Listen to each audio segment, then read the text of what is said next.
પ્રદેશ Bharatiya Janata party દ્વારા અરવલ્લી જિલ્લા ભાજપ પ્રમુખ તરીકે ભીખાજી ઠાકોરની પસંદગી કરવામાં આવી છે। ત્યારે આજે જિલ્લા પ્રમુખ ભીખાજી ઠાકોર પ્રમુખ તરીકેનો પોતાનો ચાર્જ સંભાળવા માટે એક વિશાળ કાર્યક્રમનું આયોજન કર્યું હતું। કાર્યક્રમ પ્રદેશ મહામંત્રી રજનીભાઈ પટેલ તેમજ પૂર્વ જિલ્લા પ્રમુખ બાયડ ભિલોડાના ધારાસભ્ય અને સમગ્ર જિલ્લામાંથી મોટી સંખ્યાના ભાજપના કાર્યકરો હાજર રહ્યા હતા। ખાસ કરીને પ્રમુખના વિસ્તારમાંથી તેમના સમર્થકો પારંપરિક ઢોલ વગાડી વધાવવામાં આવ્યા હતા। આ પ્રસંગે પ્રદેશ મહામંત્રીને જણાવ્યું હતું કે નવનિયુક્ત પ્રમુખ પૂર્વ પ્રમુખોની જેમ સંગઠનનું કામ કરી સંગઠનને વધુ આગળ લઈ જશે તેમ જણાવતા અભિનંદન પાઠવ્યા હતા। જ્યારે પ્રમુખ ભીખાજી ઠાકોરે પણ પ્રમુખ તરીકે સંગઠન મજબૂત કરી પંચાયતથી પાર્લામેન્ટ સુધી તમામ ચૂંટણીઓ અમે જીતીએ છીએ તેવો વિશ્વાસ વ્યક્ત કર્યો હતો। અરવલ્લી જિલ્લાના નવનિયુક્ત અધ્યક્ષ તરીકે શ્રી ભીખાજી એમના કામની શરૂઆત કરવા જઈ રહ્યા છે ત્યારે આજે પ્રદેશ અને જિલ્લાના સૌ આગેવાનો તેમજ અરવલ્લી જિલ્લાના ભારતીય જનતા પાર્ટીના ખૂબ મોટી સંખ્યામાં કાર્યકર્તાઓની વચ્ચે એમની સાથે એમણે આ કામની શરૂઆત કરી છે।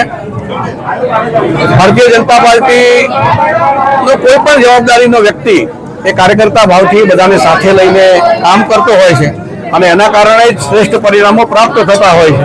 ભીખાજી પણ આવનારા સમયમાં એ જ પ્રકારે ભૂતકાળમાં અમારા બધા પ્રમુખશ્રીઓએ જે ઉત્કૃષ્ટ કામગીરી કરી છે એ કામગીરીને મજબૂતાઈથી આગળ વધારશે અને બધા જ પ્રમુખો અને એમની શક્તિનો સરવાળો થઈ આગામી સમયમાં આ જિલ્લામાં ઓર વધારે સારા પરિણામો એ મેળવશે એવી અપેક્ષા સાથે એમને હું ખૂબ હૃદયપૂર્વકની શુભકામનાઓ અને અભિનંદન પાઠવું છું।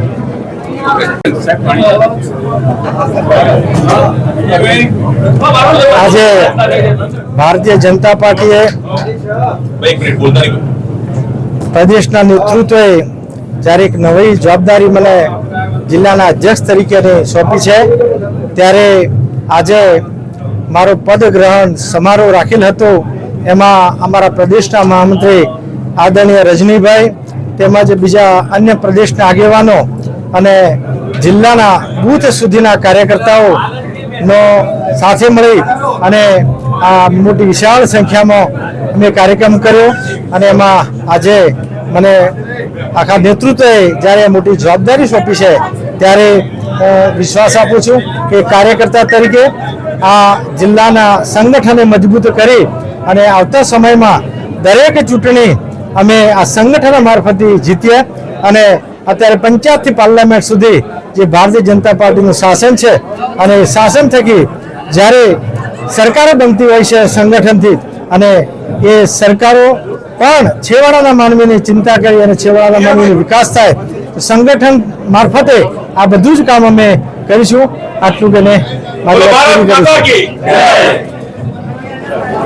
હિતેન્દ્ર પટેલ, અરવલ્લી।